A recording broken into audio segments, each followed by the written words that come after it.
Já, Þorleifur, klára þessa 10 í Mýrdals. Hvað svona, segðu okkur aðeins bara, hvernig planið það í sumar? Ertu búin að leggja eitthvað út, einhver stór hlaup?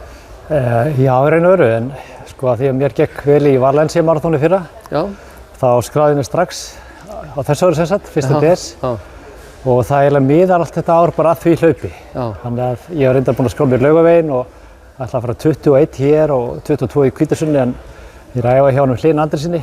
Og það er svona áherslan hans er að æfa stuttur í sumar, sækja hérna hraða í 5 og 10. Þannig að ég er þess vegna að fara 10 hérna til þess að vera í þessu styttri veglengdum. Ég er ekki í neinu fjallabrölti. Nei, ekki núna allavega. Ekki núna, nei. Nei, fókusinn er bara götulhlaupin. Já. Þannig að það er bara gott að heyra það. Ertu þá með alveg eitthvað ákveðið markmið þarna í Valencia? Já, ég ætla hérna, ég var reyndar að kanna aðeins betur, en allavega ég ætla að verða fyrsti Íslendingurinn 40 ára eldri eða 45 ára eldri, hvað það er, til þess að hlaupa maraþon á 2:20 eitthvað.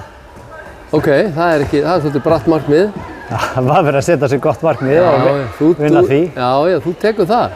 Já, ég stefna því. Já, frábært. Og þannig að hlaupin í sumar eru svona þá bara til þess að bústa upp hraða og undirbúið fyrir Valencia í rauninni. Árið fer í það. Já, árið fer í það, taka stutt hlaup 5 og 10, taka kannski hálft í haust einhvers staðar og hvíla í viku og svo æfa maraþon fram að því.